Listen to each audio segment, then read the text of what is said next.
C. La sala de los desamparados. Mientras se arreglaba y lavaba en un cuarto de aseo comunal, estuvo mucho más preocupada de sí misma y de lo que los otros pensarían de ella que de observar y pensar en los demás. Vio que las reclusas, tal como le anunció la víspera Montserrat, apenas vestidas, se dedicaban a diversas faenas: hacer sus camas, ordenar sus cuartos, fregar los pasillos y trasladar a los servicios, y vaciar en ellos los orinales.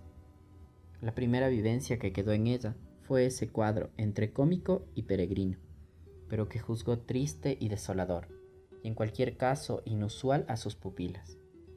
Si algún día se viese precisada o tuviera la ocurrencia de redactar sus memorias, no dejaría de describir la cola formada por aquellas mujeres desconocidas y de aspecto muy diferenciado y especial, que avanzaban muy dignas, orinal en mano, camino de los lavabos para vaciar en los retretes la carga nocturna de sus vejigas.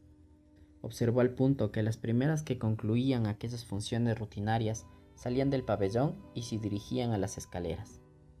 «Al país que fueres, haz lo que vieres», recordó, y la siguió hasta el inmenso aposento que algunos llamaban, tal como la víspera explicó Montserrat Castel, la sala de los desamparados.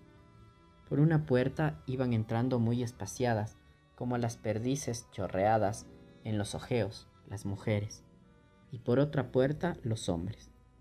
Buscó asiento donde pudo, percibió las miradas furtivas de unas y otros fijándose en ella y calificándola de nueva.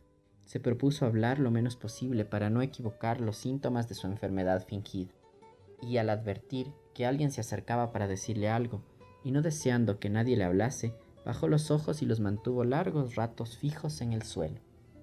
La gran galería iba poblándose de gentes afectadas por toda clase de taras. Apenas alzó los párpados, la visión de conjunto le espantó tanto que volvió a abatirlos. ¿Qué es lo que observó para que de tal modo la acongojase? No sabría explicárselo, pues no osó mirar a nadie fijamente a los ojos. No eran las individualidades lo que en un principio la dejó aturdida, sino la masa, y no porque aquel conjunto de hombres y mujeres fuese amenazante o alborotador, nada más lejos de la realidad.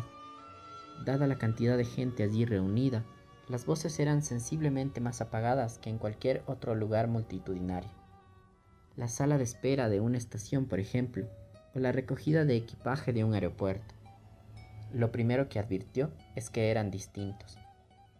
De una rápida ojeada vio que los gordos eran más gordos, los delgados más delgados, los altos más altos, los bajos más bajos, los inquietos más inquietos, los tranquilos más tranquilos, los risueños más risueños y los tristes más tristes.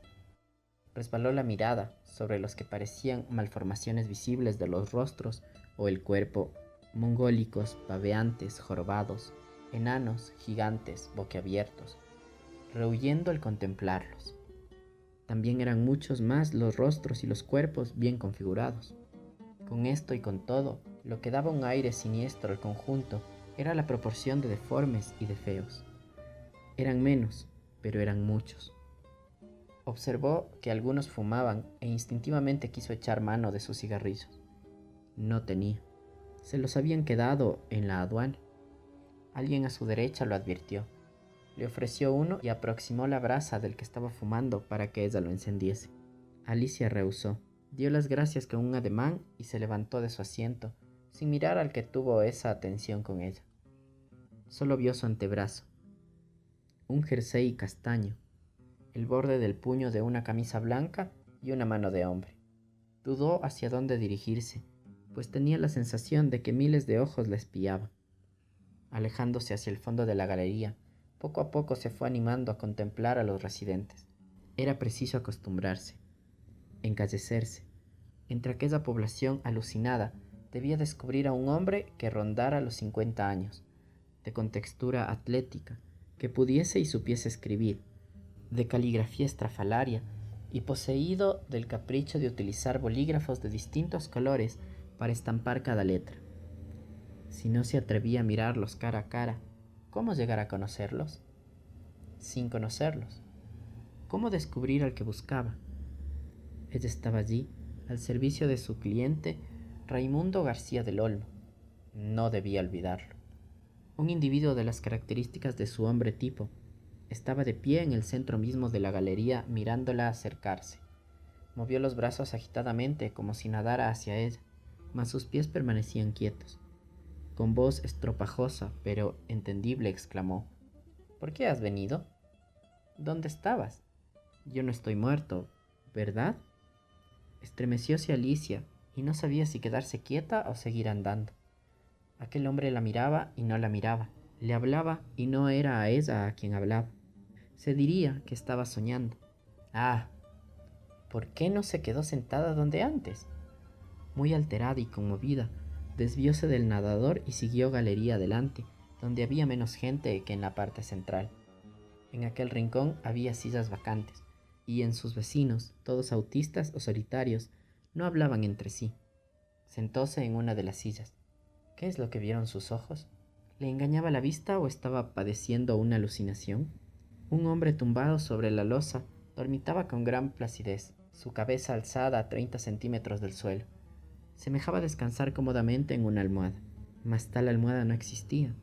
¿Cómo el durmiente podía mantenerse en esa posición inverosímil? Cerca de él, allí donde finalizaba el corredor y la pared formaba ángulo con su oponente, una mujer, vestida de rojo, de espaldas a Alicia, de pie y en actitud de firme, parecía haber sido castigada a un rincón, como hacen con los chiquillos en la escuela primaria. Quedó Alicia espantada de su inmovilidad, pero aún más se conmovió días después, cuando supo que aquella interpretación puramente intuitiva era exacta. Aquella mujer cometió, cuando era niña y estaba sana, una acción de la que se arrepintió profundamente, y en consecuencia, ahora se consideraba castigada al rincón más alejado de la clase, cual era el fondo de la inmensa galería. Una enfermera de bata blanca se acercó a ella y le dijo: «Anda, Candelas, déjalo ya, que pronto llamarán para el desayuno».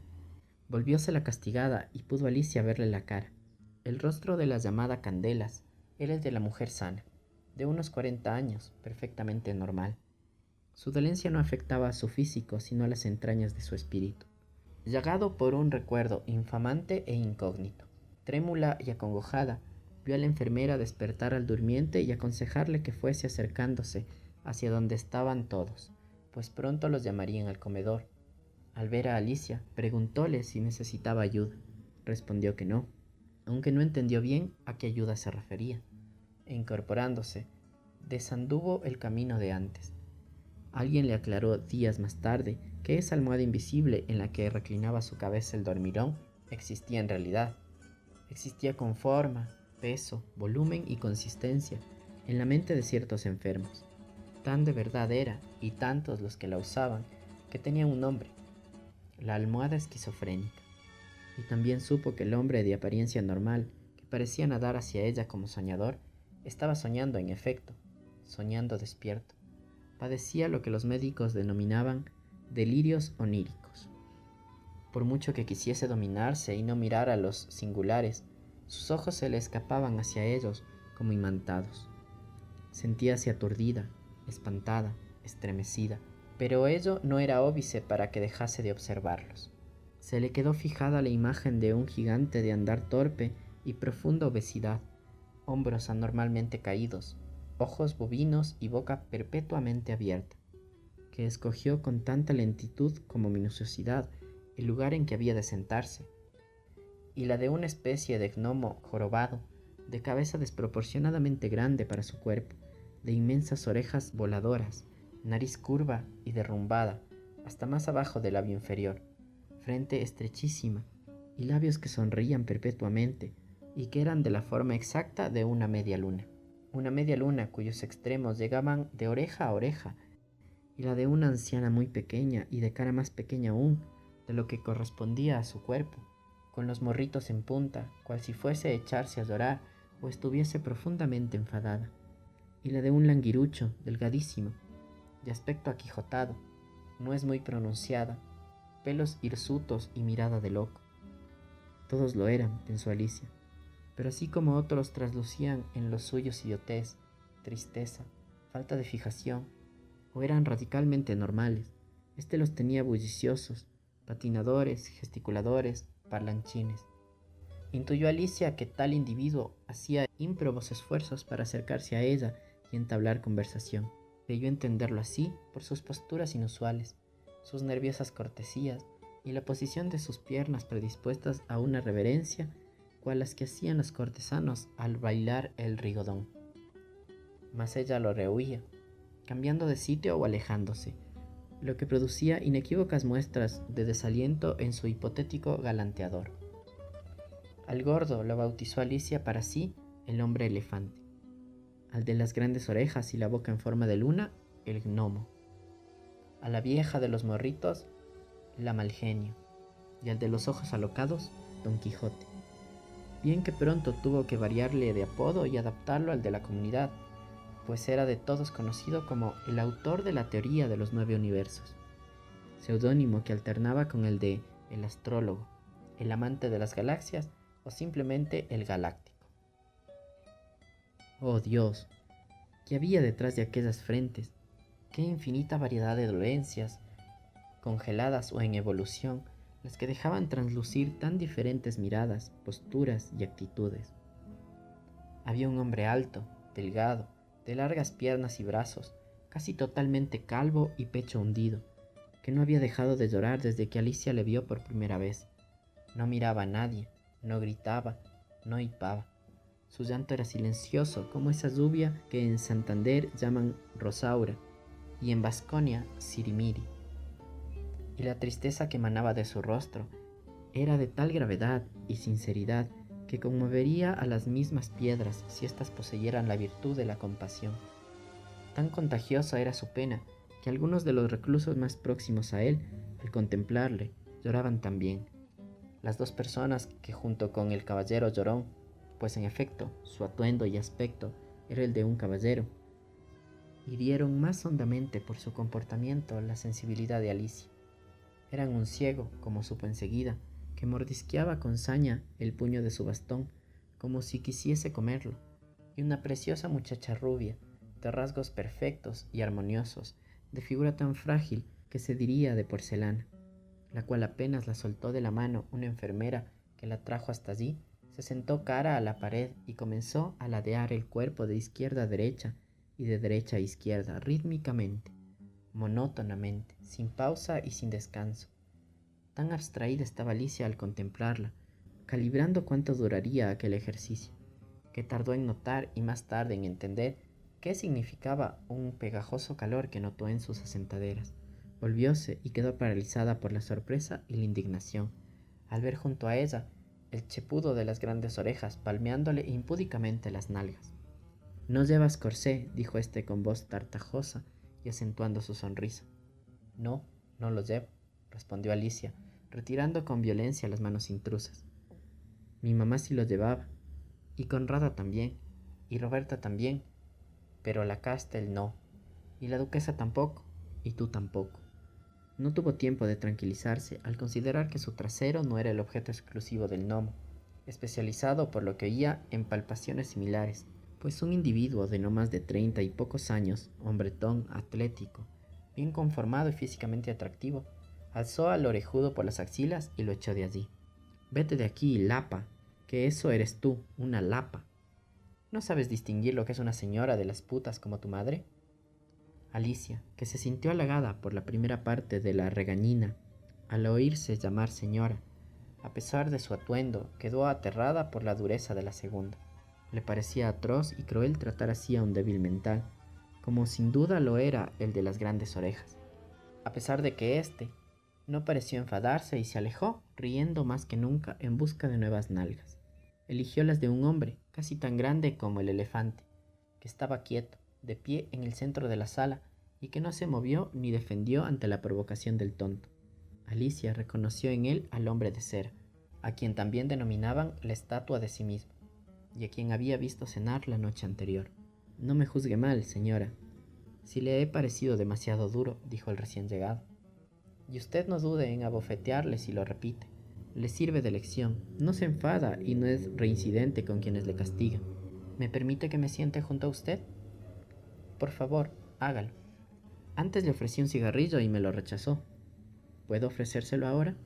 Se lo agradezco mucho, respondió Alicia aceptándolo. ¿Es usted nueva? Sí. Me llamo Ignacio Urquieta. Ya soy veterano. Mi apellido es Almenara. Alicia de Almenara, dijo ésta, y enseguida añadió. Perdón por la pregunta. ¿Es usted médico o enfermero? Gracias, exclamó riendo. No, señora. Soy solamente el más peculiar de los locos que hay aquí, y mi peculiaridad consiste en saber y en confesar que lo soy, porque ninguna de esas piezas de museo que tiene usted enfrente lo confiesa, y yo sí. Usted tampoco está enferma, ¿verdad? No, respondió secamente Alicia. ¿Ve usted? Sigo siendo la excepción. Alicia enrojeció vivamente y obedeció a un impulso que no pudo dominar. Se levantó y dejó con la palabra en la boca a Ignacio Urquieta, pues era evidente que si los locos no confesaban serlo y ella había dado la misma negativa, el tal señor Urquieta la había llamado loca. Su enfado era incongruente. ¿No era eso lo que ella deseaba? ¿Pasar por lo que no era? Alicia comenzó a lamentar su movimiento de despecho, al tiempo mismo que lo realizaba. Lo cierto es que ese joven era de lo más potable de cuanto allí había. Su presencia la tranquilizó y su amistad podía serle de gran ayuda para soportar aquel ambiente y quién sabe si para su propia investigación. Lo malo es que al levantarse, su silla fue inmediatamente ocupada y Alicia se quedó sin saber dónde dirigirse, de quién debía huir o a quién no le importaba acercarse. La víspera, en la conversación que mantuvo con el doctor Ruy Pérez, empleó una expresión cruel para referirse a los allí residentes. Su pequeña colección de monstruos, le dijo al médico, antes de haberlos visto, mas ahora comprendía que su definición era exacta, triste y dolorosamente exacta. Aquello era un museo de horrores, un álbum vivo de esperpentos, un gallinero de excentricidades, pero eran seres humanos, no árboles ni bestias. En algún lugar y un tiempo desconocidos tuvieron unos padres, un hogar y una cuna. No es horror, Alice Gould, lo que deben producirte, se recriminó, sino una sincera compasión y un gran afán de ayudarlos. No dudes en mirarlos de frente. Sonríeles, Alice Gould. Aunque nada satisfecha de su malcrianza con el llamado Ignacio Urquieta, reanudó la marcha por el corredor con otro talante. Un chiquillo que no parecía mayor de 15 años, aunque más tarde supo que tenía 18, estaba detenido ante una llorona, que era la dúplica en femenino del cincuentón de la triste figura, y limitaba en sus gestos, hipidos y ademanes con tanta veracidad que se diría su espejo. Pronto se cansó de ella y se puso a las espaldas del aquijotado, que gesticulaba y se movía sin cesar, como si fuese a iniciar una conversación y dudara a quién escoger como interlocutor, y limitó punto por punto con idéntica maestría. Más tarde escogió como modelo a una vieja que cantaba sin emitir sonidos, e hizo lo mismo. De súbito, Alice vio otro niño físicamente igual al imitador, igual en términos absolutos, salvo en su conducta. Este no se movía, no gesticulaba, no hablaba, no reía. Su cara de rasgos normales no decía nada. Era como una hoja en blanco. El catatónico que vio la noche anterior en el comedor, el del cuerpo grande y el cráneo diminuto, al que acababa de palpar con infame procacidad el gnomo de las grandes orejas, seguía de pie, solo, en una postura absurda, y tan quieto como puede serlo la imagen fotográfica tomada a alguien que está en movimiento. Una sesentona muy pintarrajeada se apiadó, según supo Alicia, de lo innoble e incómodo de su posición y le colocó la cabeza y las manos en una situación más digna. Pero al hacerlo, la almenara horrorizada le oyó decir: «Si te portas bien, no volveré a cortarte la lengua». ¿Aquella vieja había cortado realmente la lengua al hombre de cera? ¿Creía que se la había cortado y no era cierto?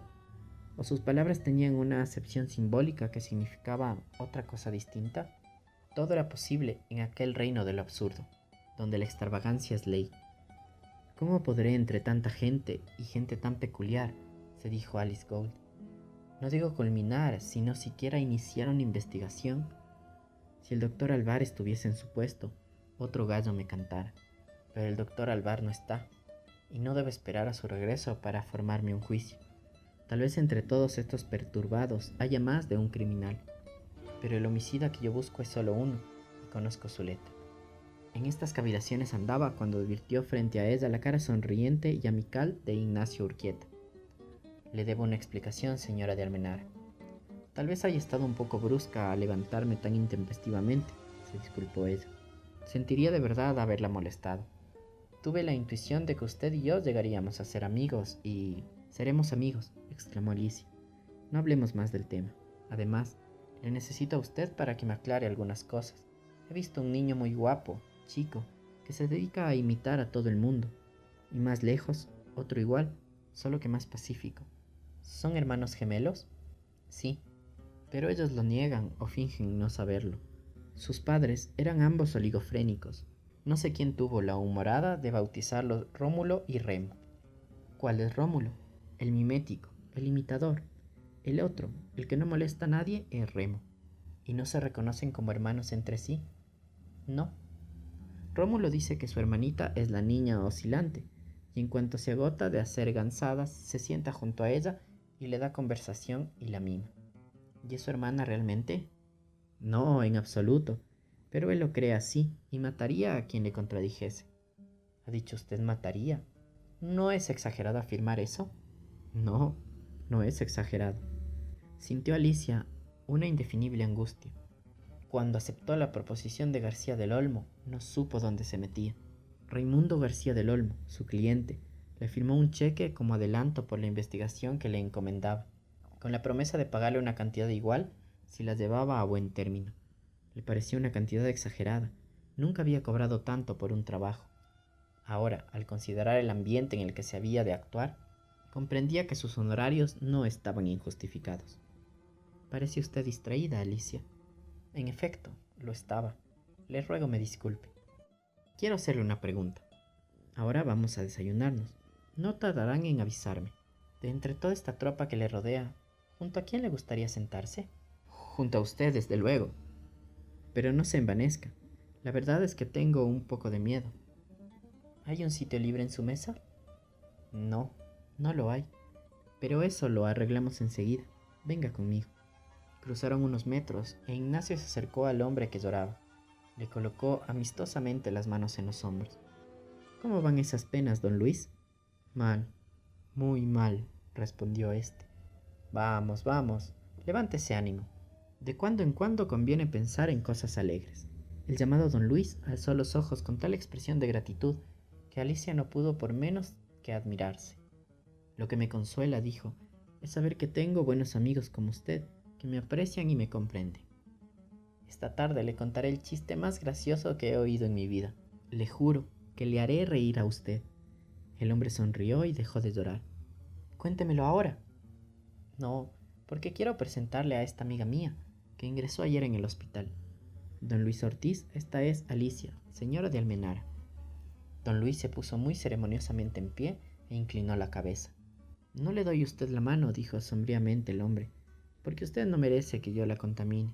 Si hubiese justicia en el mundo, añadió, mis manos deberían haber sido cortadas hace mucho tiempo. Y no pudiendo evitarlo, rompió de nuevo a sollozar. ¿Cómo se atreve usted a llorar en este momento?, protestó Urquieta. ¿No es un motivo de alegría contar entre nosotros con una señora tan atractiva? Tiene usted razón, dijo don Luis, pasando del llanto a la risa. La señora es muy guapa, y de ella puede decirse lo de la canción, que solo con mirarla las penas quita. Es usted muy galante, señor Ortiz, dijo Alicia, esforzándose en sonreír. Y el señor Ortiz la contempló con tan sincera gratitud como antes a Ignacio. Quiero pedirle un favor, don Luis, dijo éste, que ceda usted su puesto en mi mesa a la señora de Almenara. ¿Ya le he dicho que somos antiguos amigos? Pues no hablemos más. Concedido. Ya sabe usted que, aunque vil y miserable, agradezco mucho sus consuelos. Y tenía razón el caballero llorón. Tan consolado quedó de la ligera muestra de amistad de Ignacio Urquieta, que tardó más de una hora en volver a sollozar. Unas palmadas anunciaron que el desayuno estaba servido. La niña oscilante, el hombre estatua y otros catatónicos más fueron conducidos de la mano. Carecían de impulsos propios para moverse, pero obedecían dócilmente las incitaciones de otros. Eso lo hacían los enfermeros, pero muchos pacientes de otras modalidades colaboraban también en esta piadosa función, teniendo cada uno de los inmóviles, entre los propios locos, su cuidador voluntario y particular. Rómulo acompañaba a la niña oscilante y el aquijotado al hombre de cero. La mesa que había de ocupar Alice Gould estaba en el último rincón, y no por azar, como supo muchos días después. En ella se sentaban Carolo Bocanegra, que no era un apodo sino nombre verdadero, y una muchacha de facciones correctas, algo inhibida y de pocas palabras. Al ir a sentarse, Ignacio protestó cortésmente. «Perdón, Alicia, debe usted sentarse enfrente de mí. Yo, por razones especiales, tengo reservado ese puesto».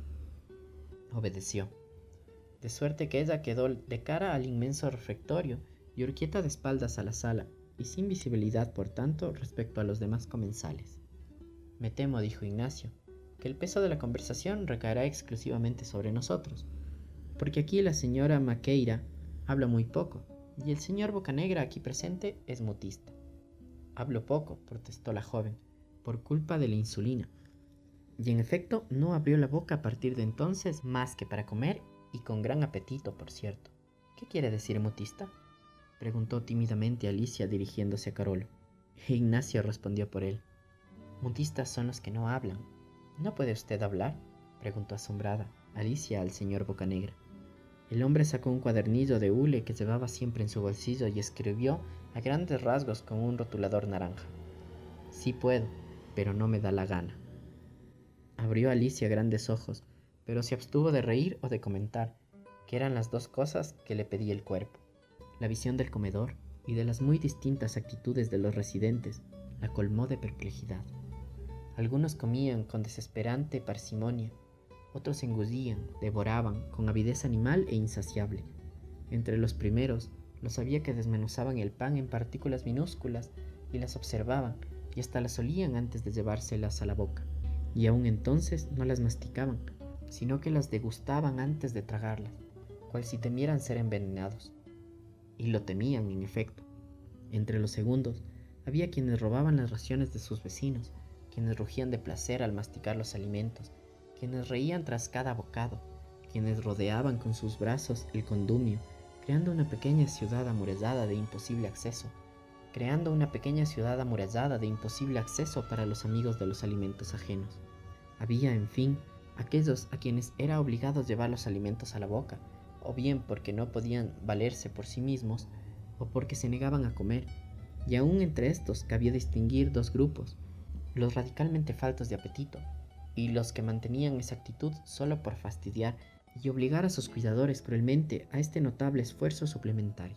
Se les distinguía por el inequívoco gesto de hastío e inapetencia de los primeros, y por la terca cerrazón de dientes de los segundos, quienes acababan cediendo y tragando lo que con inaudita paciencia se les ofrecía. Las observaciones de Alicia, con ser tantas y tan variadas, no cegaron sus entendederas hasta el punto de hacerla olvidar las notas de distintos colores que embadurnaban el cuadernillo de hule de Carolo Bocanegra, a quien desde ahora apodaría el falso mutista, e incluiría en una primera lista de sospechosos como posible autor de las criminales misivas dirigidas a Raimundo García del Olmo, su cliente. Concluido el desayuno, y reintegrados todos a la sala de los desamparados, Alicia preguntó a su hasta el momento único amigo: «¿Qué se hace ahora?». No tuvo tiempo Urquieta de explicárselo, ni ella de enterarse, pues una voz potente gritó: «Almenara, las llaman a la consulta».